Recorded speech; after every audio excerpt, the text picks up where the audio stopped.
Di sini kita akan belajar tentang materi gametogenesis. Gametogenesis adalah proses pembentukan sel kelamin pada makhluk hidup, misal hewan, tumbuhan, dan manusia. Gametogenesis pada manusia dan hewan dibagi menjadi dua, yaitu spermatogenesis dan oogenesis. Spermatogenesis adalah proses pembentukan sel kelamin jantan yang terjadi di dalam testis. Jadi di dalam testis tersebut ada saluran yang bernama tubulus seminiferus. Nah, di dalam tubulus ini terdapat sel induk sperma yang dinamakan spermatogonium. Oke, lanjut. Oogenesis. Oogenesis adalah pembentukan sel kelamin betina yang terjadi di ovarium. Jadi sama seperti spermatogenesis, oogenesis juga memiliki sel induk yang dinamakan oogonium.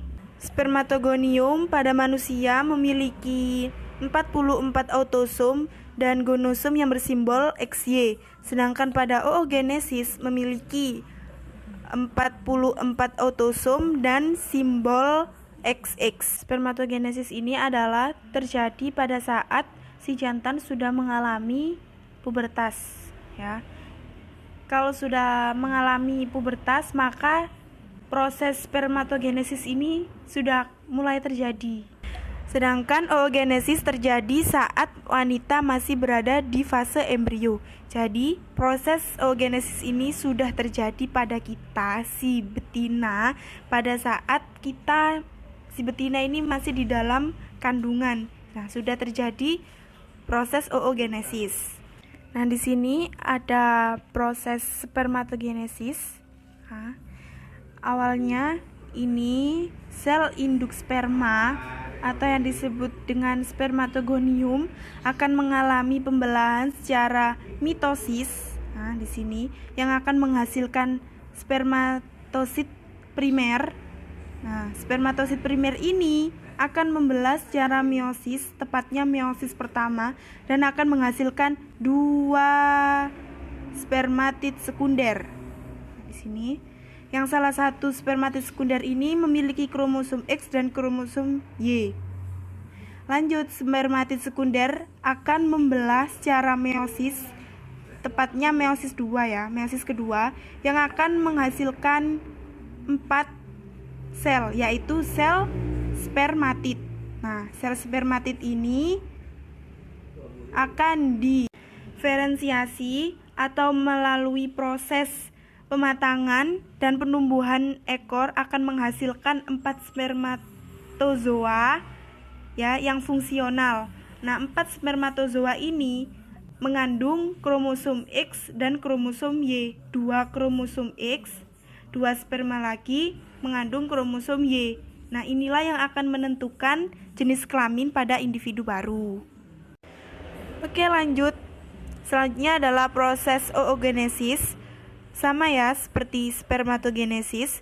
Oogenesis juga memiliki sel induk yang disebut dengan oogonium. Nah, oogonium ini akan membelah secara mitosis dan akan menghasilkan oosit primer yang bersifat diploid.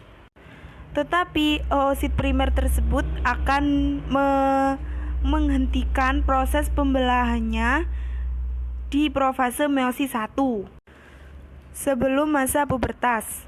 Setelah masa pubertas, oosit primer akan melanjutkan pembelahan secara meiosis 1 dan akan menghasilkan 2 sel yang berbeda bentuk. Nah, ini yang kecil dinamakan badan polar 1 dan yang ukuran besar yang mengandung sitoplasma ini dinamakan oosit sekunder. Nah, badan polar ini bisa membelah, kemungkinan tidak bisa membelah. Pokoknya, badan polar ini mau membelah atau tidak tetap akan mengalami degenerasi. Selanjutnya, oosit sekunder. Oosit sekunder ini akan mengalami pembelahan secara meiosis 2 dan akan menghasilkan 2 sel yang berukuran tidak sama.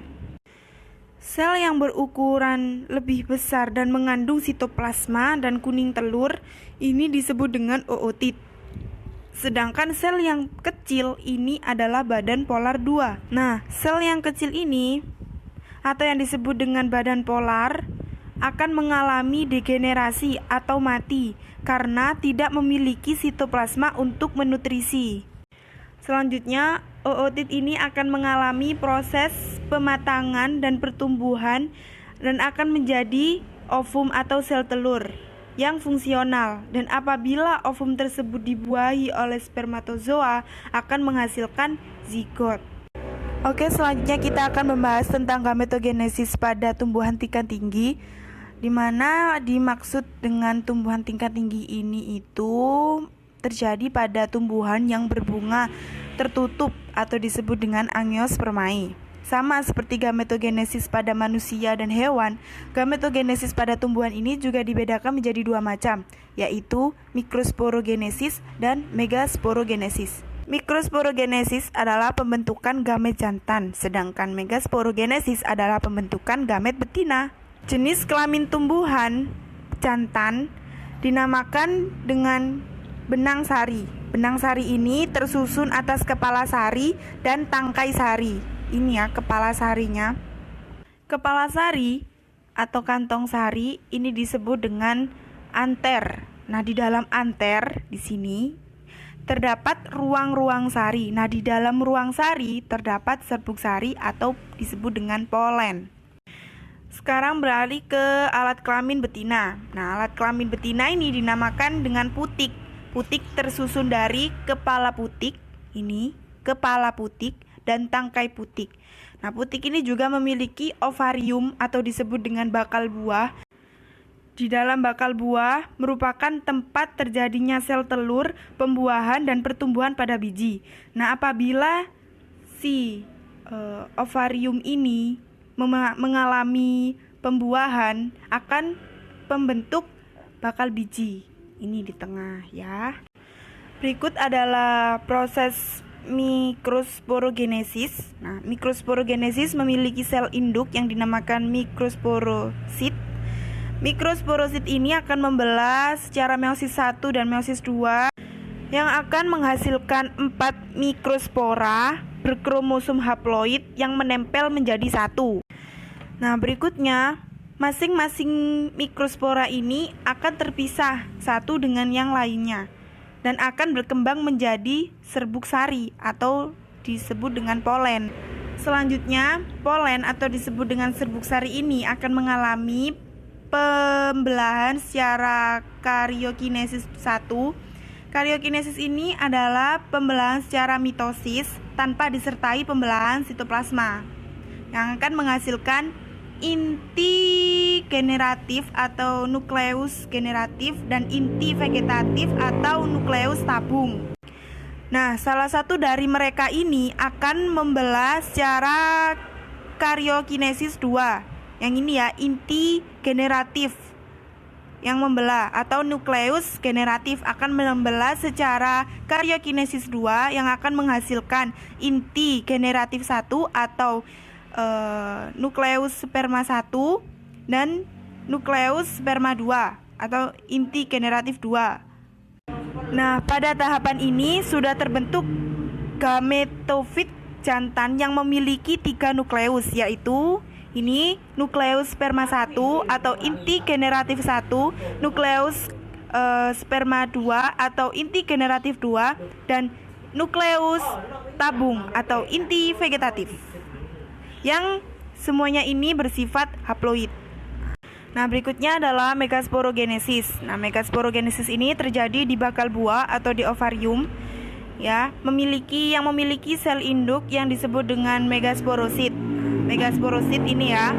Nah, megasporosit ini akan mengalami pembelahan secara meiosis 1 dan meiosis 2 yang akan menghasilkan 4 megaspora. Nah, dari 4 megaspora ini hanya satu yang bersifat fungsional. Ketiganya ini akan mengalami degenerasi atau mati. Nah, hanya satu. Ini 3 ini akan mati dan hanya satu yang akan melanjutkan pembelahan. Nah, satu megaspora yang fungsional tadi akan melanjutkan pembelahan secara kariosis 1, kariosis 2, dan kariosis 3 dan akan menghasilkan 8 nukleus. Nah, 8 nukleus ini ya, dinamakan dengan kantong embrio yang belum matang atau kandung lembaga yang masih muda. Nah, selanjutnya di dalam kantong embrio ini memiliki inti-inti yang sudah menempati dirinya di posisi masing-masing. Nah, inti-inti di dalam sel kantong embrio ini dinamakan dengan yang tengah ini ovum atau sel telur. Nah, sedangkan di samping ovum kanan dan kiri ini disebut dengan sinergit. Sinergit ya. Nah, sinergit ini akan mengalami degenerasi dan akan mati. Nah, sedangkan dua inti di tengah-tengah ini yang bergabung dan melebur menjadi fusi nukleus polar disebut dengan inti kandung lembaga sekunder. Nah, sedangkan yang tadi kandung lembaga yang masih muda ini bisa juga disebut dengan inti kandung lembaga primer. Berikutnya 3 inti di sini yang berseberangan dengan nukleus sel telur ini disebut dengan antipoda. Nah, antipoda yang masing-masing bersifat haploid. Nah, jadi hasil akhir proses megasporogenesis adalah kantong embrio yang sudah matang atau disebut dengan megagametofit. Ini memiliki 1 ovum atau sel telur, 2 sinergit ini dan fusi 2 nukleus polar dan memiliki 3 antipoda. Sudah selesai. Sekian dari saya dan terima kasih.